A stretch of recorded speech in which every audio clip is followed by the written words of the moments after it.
morning. This is Jamal Hassan from the Voice Studio in Washington, D.C., USA. Welcome to my show.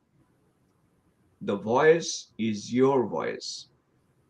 Today, I'm going to introduce Mr. Mehul Kamdar. Mr. Kamdar began his career as a radio journalist in India and subsequently gained experience in print journalism. At one point, he was the youngest editor of an ABC audited journal in the world. He is an alumnus of Roosevelt University and the University of Chicago, who speaks 9 languages fluently. His interests are in studying international affairs, especially related to South Asia, the Middle East, and their relationship with his adoptive country, United States. Mr. Kamdar, welcome to my show. Thank you, Mr. Hassan, and thank you for inviting me. Today is the 12th day of Iranian people's uprising, and I know it very well that you are keenly observing the situation in India's neighboring country, Iran. And you might have noticed that U.S. Delta Force is mobilizing towards Iran, and U.S. military troops are mobilizing in the Middle East. And you know, there are some movements maybe a week ago, like some C-17 flew to UK. You are probably aware of that. These are the global situation. And just to quote one famous YouTuber or influencer, Mr. Patrick Bet-David, I follow his valuetainment. But Patrick was kind of a hesitant to call Crown Prince the Crown Prince. I'm talking about Reza Pahlavi, and he was saying that Reza Pahlavi was not very eager to invite USA to intervene in Iranian affairs, and Patrick was basically asking Reza Pahlavi. And my take on this matter is a country's leadership cannot just openly say that, oh, help us, and but basically it may undermine his credibility. Anyway, I think even if Reza Pahlavi asks America to intervene or not, I believe America is going to intervene, and I know that is Israel's interest also there, because Israel understood very well that Iran is the head of the monstrous Hydra. Anyway, I want to get your opinion about the situation. 12 days going on. What is the chance the Iranian people will ultimately overcome this movement? My personal thought on this is that the first interest and the most important interest that we have to take is that of the Iranian people. They have been brutalized, they have been mistreated by this regime right from the time, Ruhollah Khomeini took the country over in 1979. So we are talking about something like 70 million people who have suffered horribly under the crazy mullahs over there. We know the situation in which, the mullahs' own families live outside. Khamenei's daughter lives in New York City, and she has been, photographed wearing skirts that were short enough to let her underwear be seen. Whereas in Iran, women get beaten to death for not covering their heads, among other things. Ali Akbar Hashemi Rafsanjani passed away some time ago, and his daughter Faiza has been living in Paris. She lives like a European supermodel. So they had a particularly hypocritical regime, which also was brutal on the people of Iran. And fortunately now, this uprising has come to a stage where at least in 2 cities, we are aware that the local police put down their arms publicly in front of the people. The videos are there for the world to see. So it's not something that's, unknown. And on the other hand, for the first time, we have a president of the United States who has clearly warned the Iranian government that he said, if you try to kill innocent people, we are locked and loaded. We are waiting for you. Previously, when this happened during the Arab Spring, I think the Iranian people were badly let down by then President Barack Obama. He did not do anything. And not only did he not do anything, he later sent billions of dollars in cash to Iran. He completely lifted, all uh, the surveillance that was being done on the country, and literally gave them path forward towards racing ahead to build nuclear weapons. So that is not Regarding anymore. regarding the nuclear weapon, we know that former President Obama or even Bill Clinton were more lenient with the Iranian administration. After 1979, so-called Islamic Revolution, we saw the clergies how they become over-encompassing in governing a country, and you know that how they grab the judiciary, executive, legislative branches of the government, and this is very unfortunate. This is this is very, very unfortunate thing happening, and we found out one thing also. If you go back to 1989 or before the fall of or after the fall of Berlin, Berlin Wall, you saw a division of Czechoslovakia or even dismemberment or disintegration of the Soviet Empire. There are not too much of bloodshed.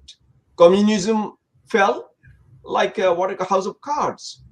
But some people may say, yes, when a ruling party brings Allah or God into the equation, then it's more difficult to topple the government, and it's much more difficult than toppling secular or not secular or a human principled communism. Anyway, going back to the nuclear aspect of the Iranian regime, I would point out that Trump administration withdrew from the JCPOA on May 8, 2018. JCPOA is a Joint Comprehensive Plan of Action. And during that time, I was deployed in Saudi Arabia, and I remember Trump was from the beginning, from the get-go, he was against the JCPOA. Later on, we found out that Ayatollahs of Iran were playing hide and seek with the Westerners. Would you like to point out about that, like how they were sort of cheating on the on the terms of JCPOA? If you can highlight on that. Sir, there is no question that the Iranians were trying their best to develop nuclear weapons. Now, one connection that they have with India is that a lot of the Iranian nuclear scientists back in the 80s, when Indira Gandhi and later Rajiv Gandhi were prime minister, they came to India and they got their PhDs at IITs. I know several of them who actually earned their PhDs from the IITs in various disciplines, including metallurgy, including nuclear physics, and at the Saha Institute of Nuclear Physics, etc. So that was a time when India itself was solidly in the Soviet camp. It was dead against the United States. I was a university student, and then later, I was a young a junior program executive at All India Radio, their English language broadcast section.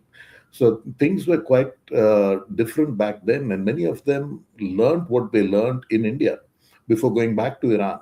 So there was no question that they were working towards nuclear weapons. The Israelis, managed to find a way inside, and they managed to sabotage and slow the process down. But without a major power like the United States taking them on, this was not going to stop.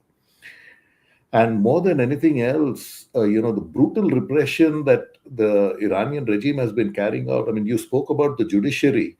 People don't remember that when Khomeini took the country over, he appointed one of his friends, a judge called Yunus Khalkhali, as the Chief Justice of Iran. And on one single day, I don't think anybody else has come anywhere near that record. On one single day, he handed down more than 300 death sentences. Every case that was brought to him by, the Savama or any of the other agencies at that time would come up with only one sentence: hang. That's it. He wouldn't even complete the sentence. He would just use the word hang.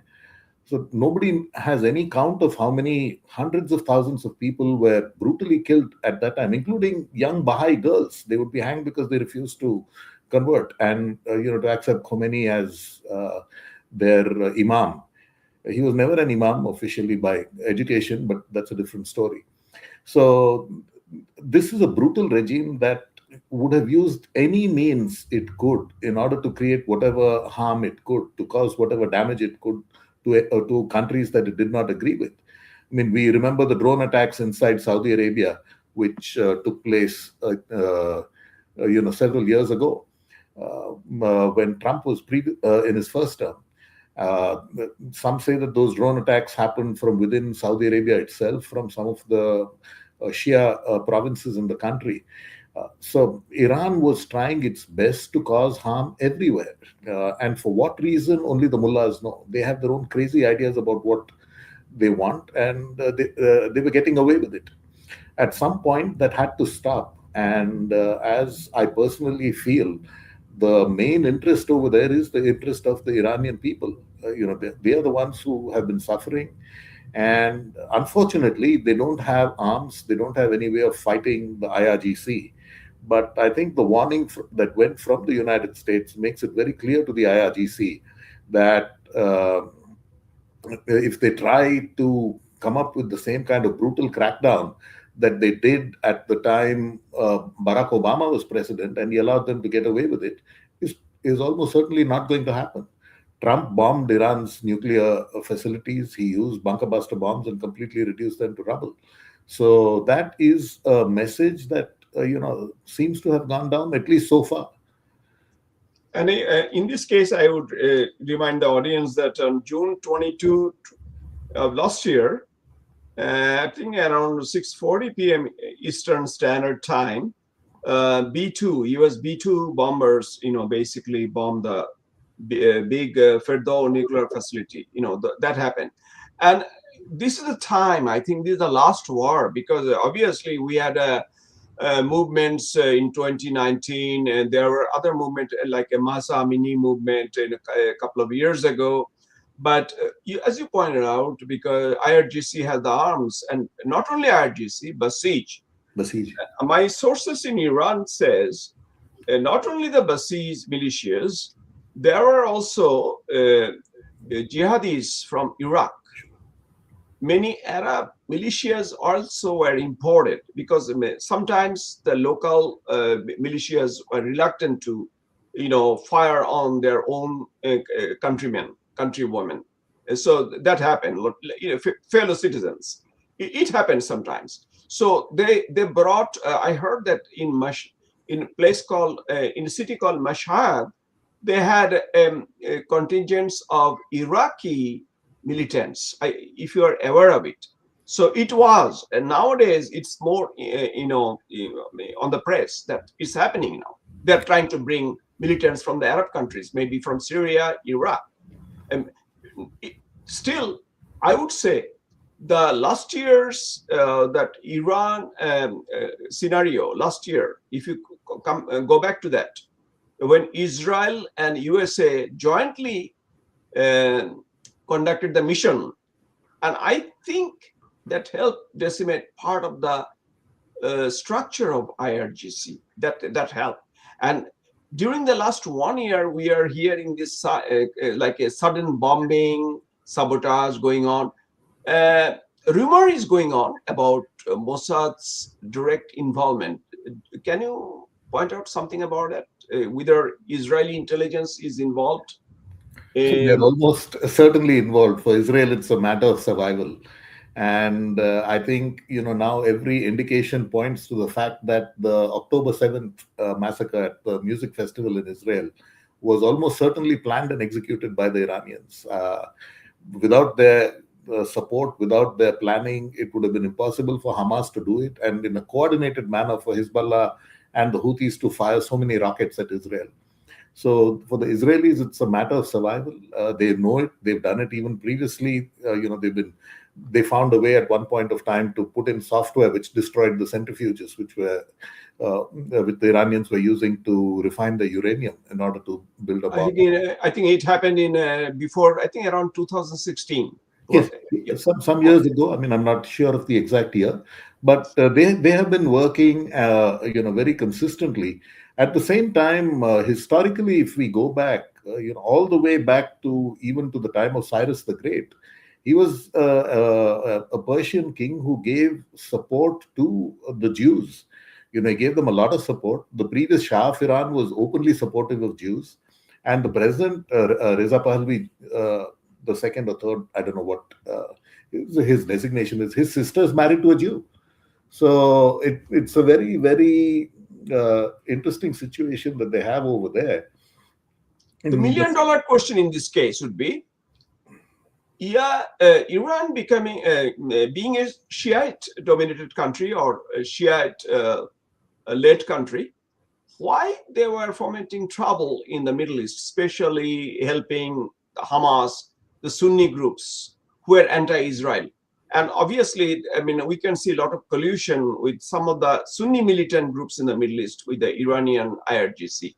Isn't it kind of irony where, yeah, I mean, I was in the Saudi land, Saudi Arabia, and I saw that they really despise the Shiites. And even many common man in Saudi Arabia sometimes told me that they don't consider Shiites as Muslims. So, what is your take on that?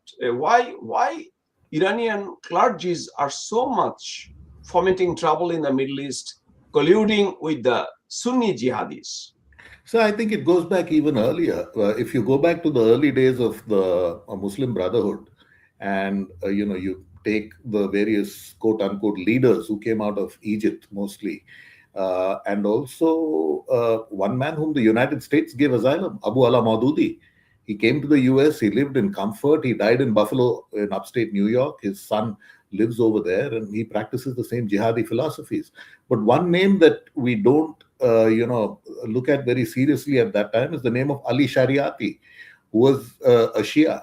So at that time itself, I think there was some kind of understanding between extremist groups, both on the Shia and the Sunni side, that they should leave the sectarian ideology aside and that they have to work together. So that has been happening for a while. I mean, a lot of things came to bring all of these groups together.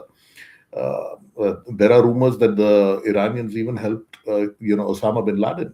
A large part of his family lived in Iran, completely under the protection of the Iranian mullahs, so that the US would not be able to get them. Unfortunately for him, he was in Abbottabad and he was killed by the US Navy SEALs. So, Yeah, I got your point. Now, talking about Shiite militant or Sunni militants or Islamists, if you say, yes. Sunni Islamist and that strange bed partnership between Shiite Islamist and Sunni Islamist. Give an example of Mr. Mamdani. Mamdani is not known to be a Sunni guy. I'm talking about the new mayor of New York. But we saw during his campaign, his election campaign, we saw that a large group of Sunni Islamist groups like KR, or even the lady called Linda Sarsour, she openly said that they supported Mamdani. So it was a kind of a bizarre situation in New York, but it is also a test case where Sunni Islamists could side with the Shiite guy who may not be even practicing Muslim, but who might help the cause of Islamists. So Absolutely. that was a very unfortunate situation in America. But on the other hand, I can tell you, in America, young Sunnis, especially the Muslim Brotherhood groups, young Americans of Sunni persuasion, I am aware that they are uniting and they are sort of segregating their kind of a groups, like Muslim American groups, and they are getting hardened. And it's very unfortunate in the many university campuses, Muslim Brotherhood has so much influence. Now, thinking about that, it was a very dismal picture, what I'm hearing from people. And obviously, America has not become Londonistan yet, or Englistan yet. UK's case is a gun case. But this situation, the secular rise of secular forces in Iran, do you think that it will have create a positive impact on the future Islamization of Western world, including America? I mean, do you think it will help the secular cause in the long run? So what I'm seeing is, these are two different views. One is in the United States. For example, if we take the Khoja or the Ismaili Muslims, as we call them, they have given up the standing up and bending down to do the namaz. They sit on a chair like Christians sit in a church for their namaz in their Jamaat khanas. Oh, I see. Okay. So they have completely given up that practice. So they are going in one direction.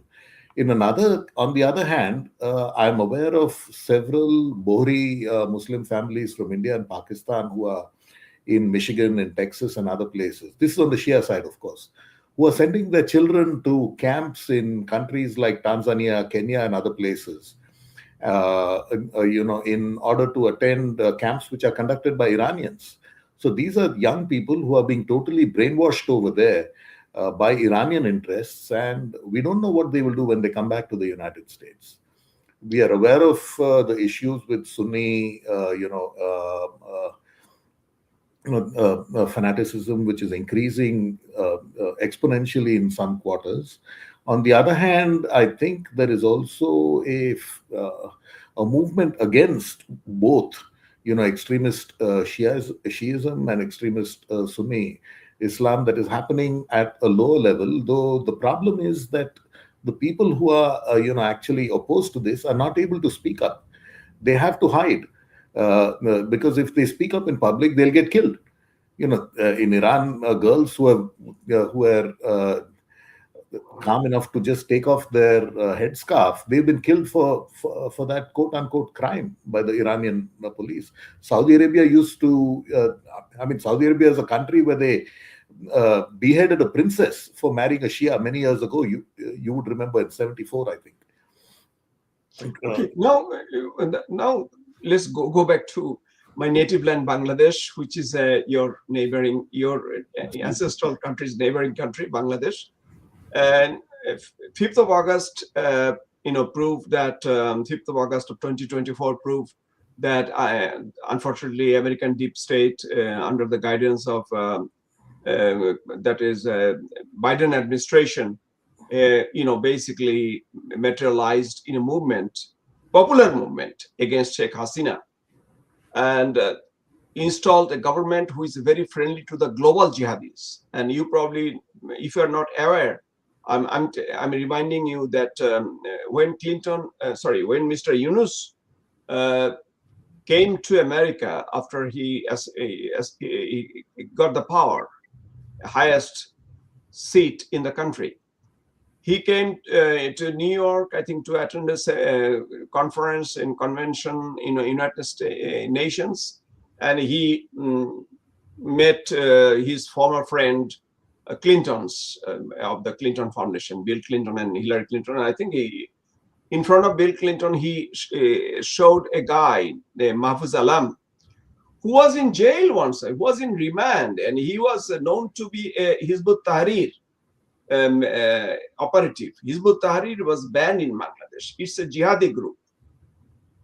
Look at that Mahfouz Alam got American visa, and Mr. Yunus showed Clinton, this guy, this jihadi, as the mastermind of the July revolution, quote unquote revolution.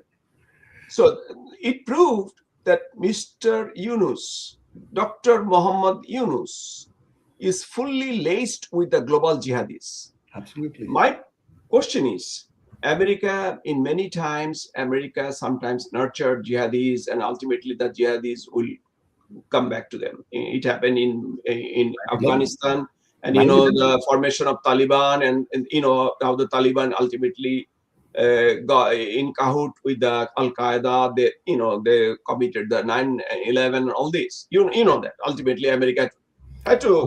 I also know that you predicted 9/11, sir. You predicted that a major attack was going to happen. I'm aware of your forward thinking and your analysis at that time. Yeah, that's true. And obviously, Bin Laden, I mean, I wrote about Bin Laden also before 9/11. And at that time, I was working at the U.S. Department of Justice, where, and I knew Mr. Ashcroft, Attorney General, but I should have, sort of communicated basically. Anyway, that's a past. Anyway, it's gone. Now my point is that America, in many cases, during the last 30, 40 years, what we see, America is not proactive, very reactive. So I already told in few platforms, I gave my 2 cents. My point is that America is going to make another Afghanistan in Bangladesh. This Soros, Bill Clinton, Biden, Harris group. Right now, just like in Iran in 1979, at the moment, in Bangladesh, judiciary, academy, everything is captured by Jamatis. And Jamatis are the stealth jihadis. They don't always work like Taliban or Al Qaeda. You understand? But they are very, very, very widely connected with the violent jihadis of the world. Okay? And I tell you one thing, that if this situation goes on, if Jamaat gets more and more empowered, then two things will happen. Obviously, minority Hindus all will be sent out to India or something, or decimated or whatever. The minority Christians will be persecuted. Buddhists will be persecuted. And women's right will be curbed, definitely. And already we are seeing that women cannot really walk freely at night. It's worse than in Iran. If you look into Iranian videos, like mall, you see many women are already walking around without headscarf. But in Bangladesh, it will happen. But already 7 Hindus were murdered, and one was brutally butchered, burnt to death. Dipudash, so-called blasphemy, allegations. You understand that. So my point is that Trump administration was dilly-dallying.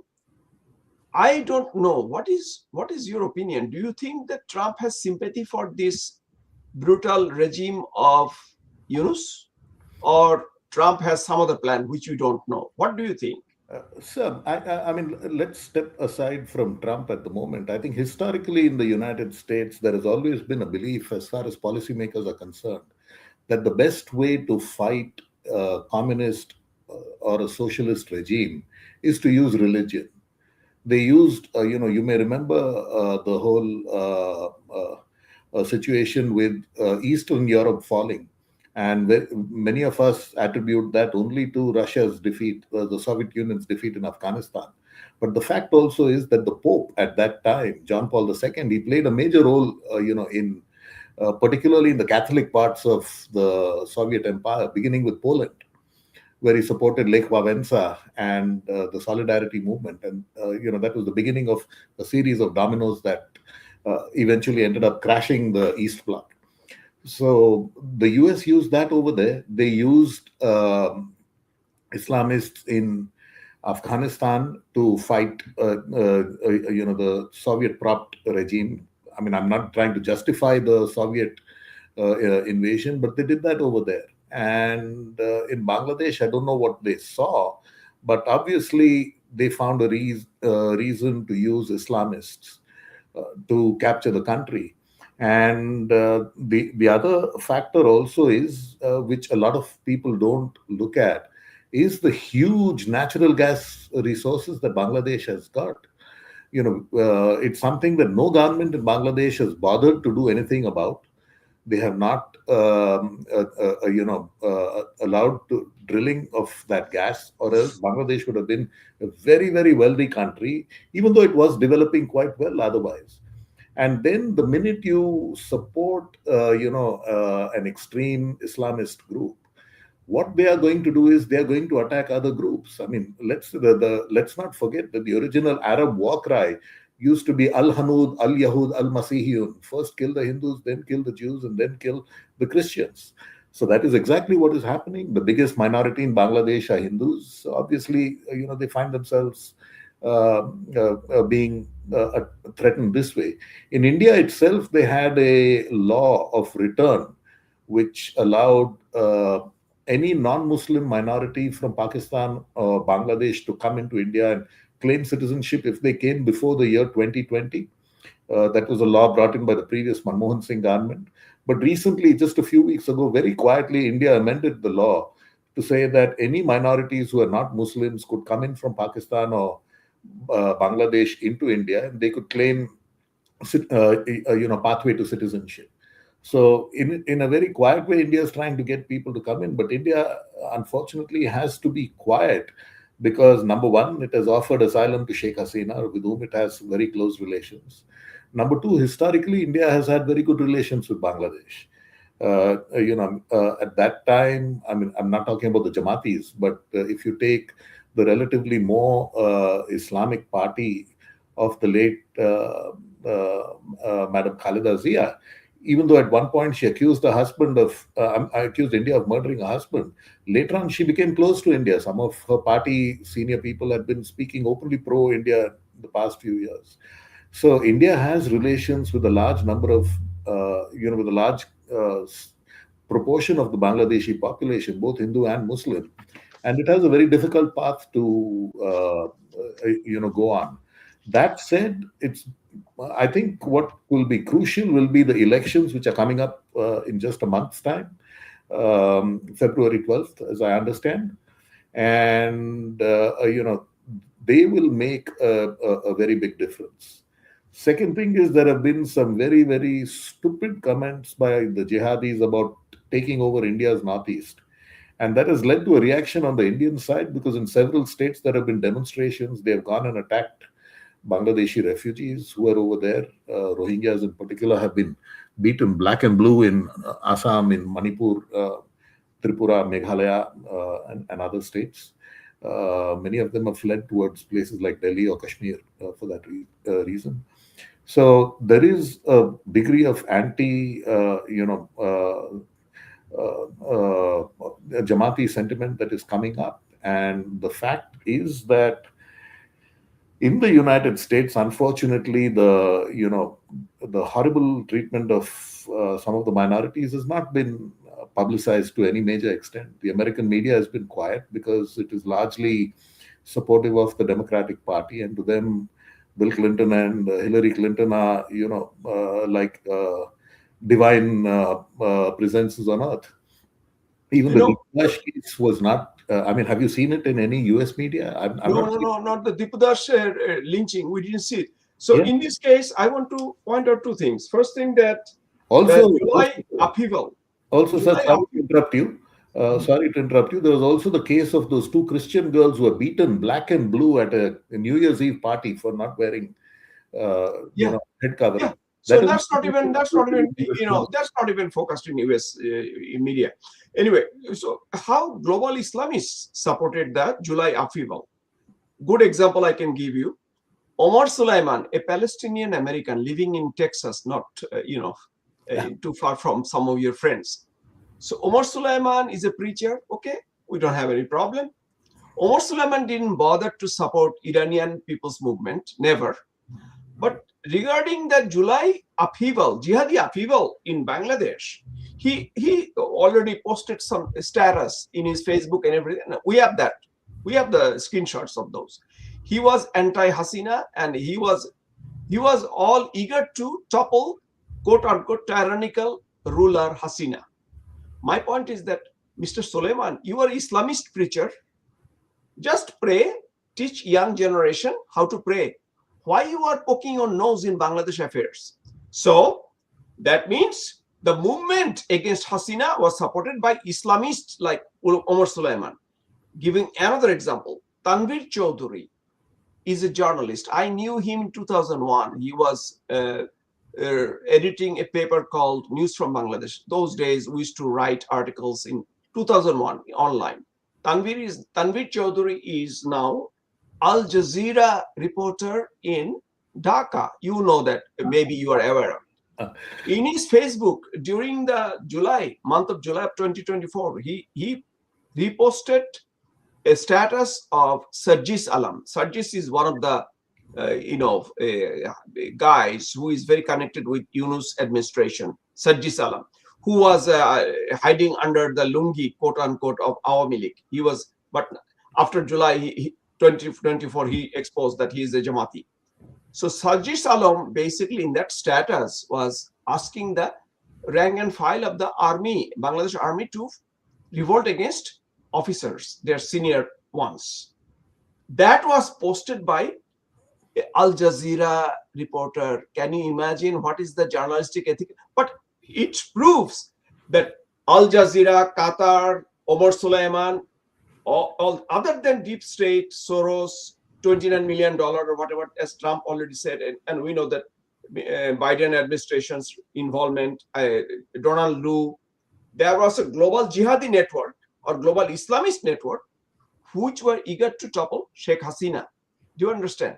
Now, coming back to now, and we were very hopeful when Kash Patel became the FBI chief. We are hopeful when Tulsi Gabbard became the NDI.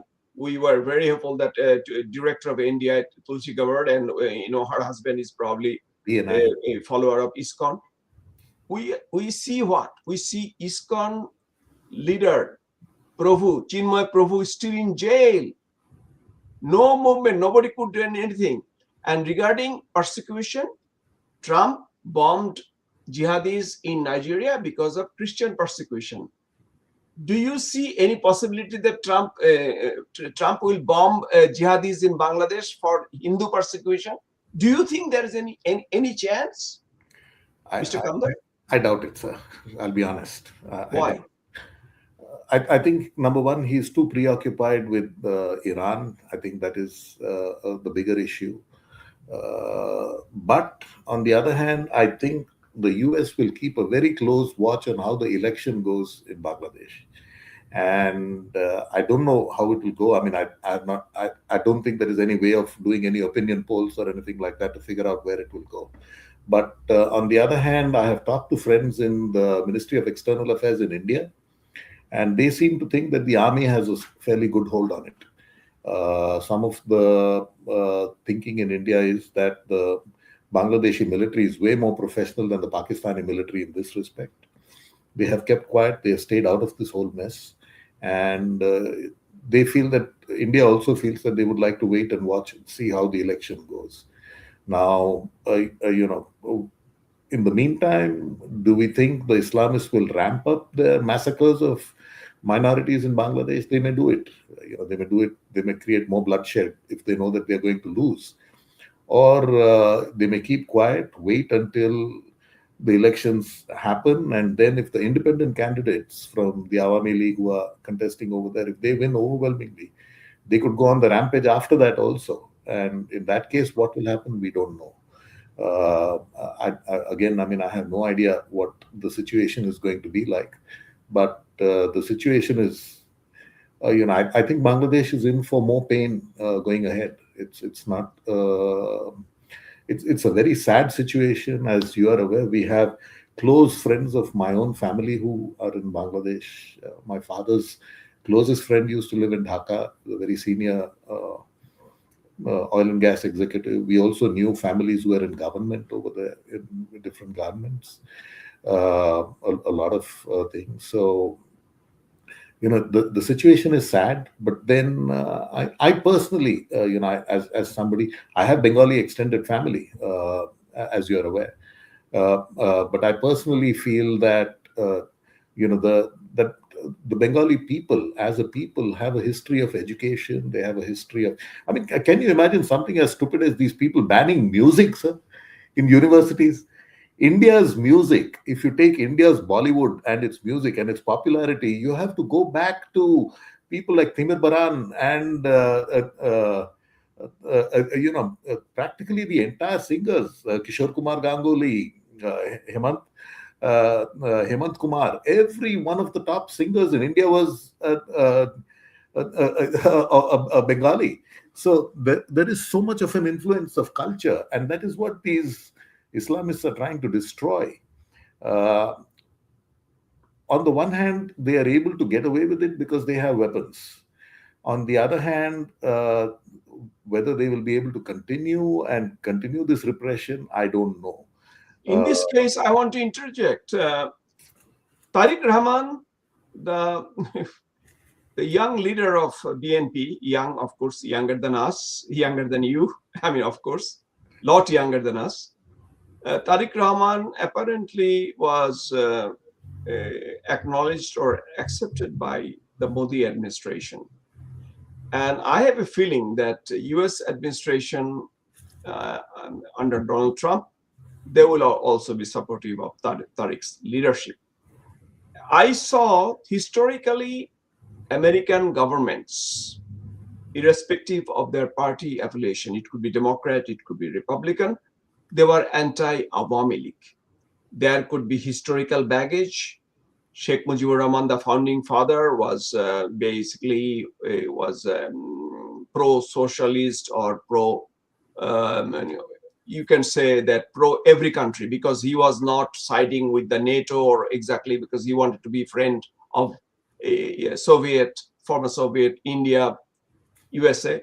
And plus, Sheikh Mujib was the catalyst of splitting a country into two parts.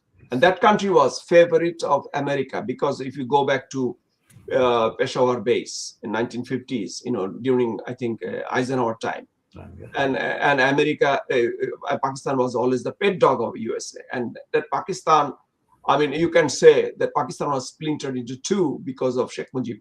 So anyway, and we saw even in 2001, when India and USA basically did not support Hasina, then BNP took power. And I also, currently, I know that USA doesn't have any Awami League card in their hand. Actually, USA wants to bypass Awami League. That's my feeling. So Tariq Clinton actually called and threatened when Obama was president. She called and threatened Sajib in New York. Sajib was the job. Yeah. So there are a lot of examples. Now, you believe that current Indian government is kind of a grooming Tariq Rahman as the future Prime Minister of Bangladesh, maybe, or grooming, or exactly, I would say, or having a sympathetic note on him.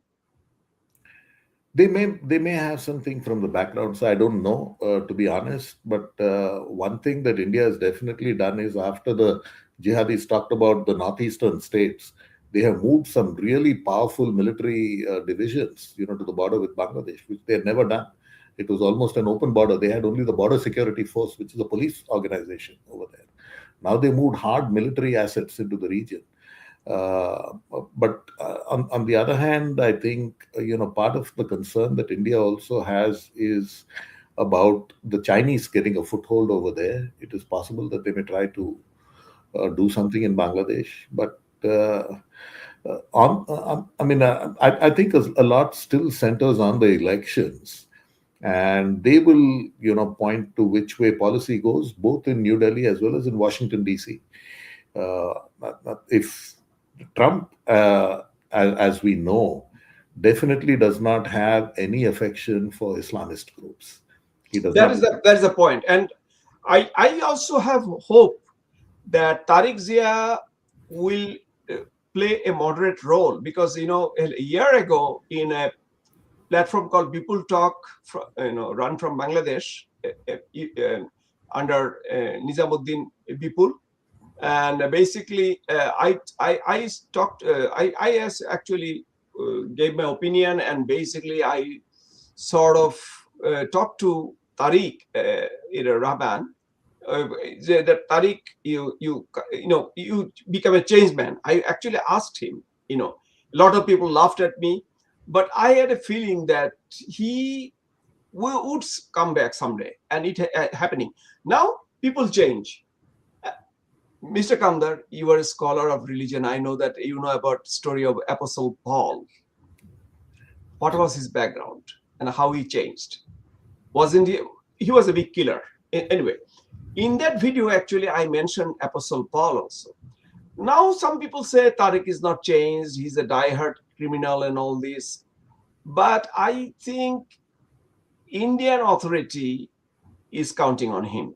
At the moment, one thing you can say that Tariq, whatever he could be, he is not Hizbut Tahrir totally. He could be supportive of Pakistan before, he could, but in the changed circumstance, look at the Al Shara of Syria. Oh, he went to what? Where? White Yeah. House, A embraced by Daesh, Trump. Daesh leader who is now helping the US fight and kill his own former allies in Syria. So, So, yeah, so what do you think? If Al Shara can change himself, Al absolutely. Shara was Al Qaeda operative fighting against American forces. He was Daesh, sir. He was an ISIS, way Oh, worse than what. oh my God, he was ISIS, and yeah, yeah. So Tariq Zia he was not ISIS. Tariq Rahman is not ISIS. Tariq Rahman was not Al Qaeda. You know. So anyway, we can think. We can hope that if it will change. And basically, Bangladesh situation will not be as bad. And I mean, and what I'm saying under 30, because right now there is no government. Yunus is not governing at all. He's sitting in Jamuna. People are being beheaded. Awami Leaguers are butchered. Do you know? Even if you talk to Awami Leaguers in USA, I know some of them. Like I heard that Dr. Nabi, he's a councilman in New Jersey. Do you know that his little library in the village was burnt? Siddiqur Rahman, president of Awami League, living in USA, his house in the village was burnt. It never happened. Every Awami Leaguer can say they were persecuted. Millions of Awami Leaguers. Yes, during Sheikh Hasina's time, you can say there was sometime hard hitting with on the BNP. I agree. Sheikh Hasina regime was not as as angelic as somebody can say. Yeah, there are problems, but whatever is going on now in Bangladesh, you cannot really compare. So we are almost summing up. Before we sum up, I want to ask your comment about something little bit of global, but considering the South Asian affairs. Mr. Trump imposed tariffs on India, and India was gradually going more towards Russia and China bloc. On the other hand, China and India had some problems. But recently, again, I think Russian government was asking for trilateral, some kind of grouping with Russia, India, China. Do you think that, or even empowering the BRICS, do you think there is any chance that the three forces will unite against America, or India will play more of a neutral role vis-a-vis China, Russia, and USA is concerned? So the optics are really interesting. On the one hand, you have this noise in India. And the fact is, Narendra Modi has always been pro-China. There is no hiding that fact. Even after the fighting in Galwan, which took place, and a large number of both Indian and Chinese soldiers died. He overruled the military, he overruled the Ministry of External Affairs in order to allow the Chinese company Huawei to sell 5G infrastructure into India. He allowed Chinese car companies to come there. Last year, before the budget, he openly invited the Chinese to invest in India. He has always been pro-China. That's one thing, and that is one thing that a lot of people have against him. On the other hand, while all of this has been happening, I don't know if you've been following the investment money into India. Trump Media, which is a company belonging to the Trump family itself, they invested $17 billion in India just last December. And Google, Amazon, Microsoft, and Oracle together have another commitment to invest $85 billion in India over the next 5 years. So whatever is, I don't think the Indian government is stupid enough to completely abandon the United States. I don't think they can do that, because they know that if they do that, they will, economically at least, they will collapse. They cannot manage without doing business with the United States. On the other hand, does India have a prime minister who is blatantly pro-China? Yes, it does. It's a fact that everybody knows. The government of India wants to hide that fact. They don't want it to be publicized too much. But the fact is that Narendra Modi has always been pro-China. The first time when he went to Wuhan, he actually propagated a total lie, which was carried by the Hindu newspaper in India, saying that the Chinese were going to build a bullet train between Chennai and Bengaluru, because the Japanese were building one between Ahmedabad and Mumbai. It was a total lie. They had no plans to do anything like that, and they were very quietly able to bury that afterwards because they had other things to brag about. So this particular government in India is, yes, it is anti-United States, which is unfortunate, but then it's also a fact, and he will have to deal with Trump. I agree with you.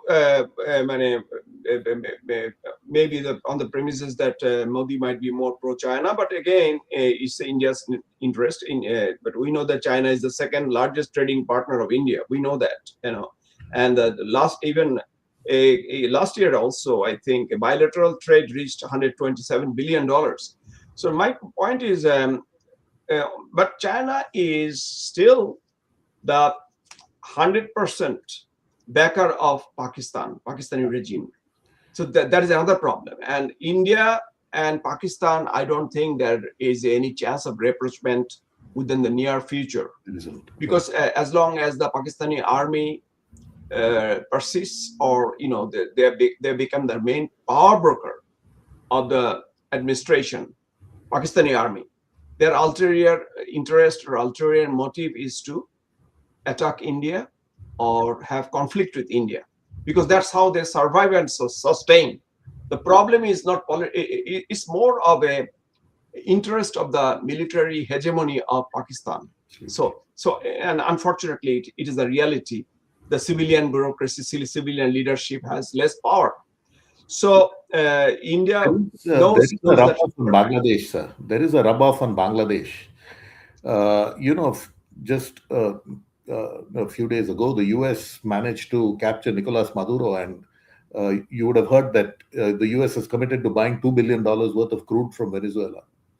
Yeah. The minute that happened, one country whose resources lost value as far as the United States is concerned is Bangladesh, because Bangladesh's natural gas has never been tapped. There was a time when India and USA wanted to drill for that, and Sheikh Hasina herself stopped it. Right. That's the time actually BNP took power. You know that. Yeah, because it was a more or less Sheikh Hasina rubbed the wrong way at India and USA. So India and USA both actually didn't want Sheikh Hasina at the time. I'm talking about 2001. Now, China needs a source of energy because China doesn't have any. Guess where they will be keeping their eyes on? Their eyes will be on Bangladesh, because Bangladesh's gas has never been touched. The Chinese have a huge natural gas reserve available very, very close to their country, and they will be keeping an eye on Bangladesh. I think that is something that we'll have to watch out for. Great point, Mr. Kamdar. We talked about different aspects of global politics, covering Iran, India, Bangladesh, and we'll talk more. Thank you. It was nice talking to you, Mr. Mehul Kamdar. The pleasure is mine, sir. The pleasure. And have a nice day. Thank you, sir. You too. Thank you.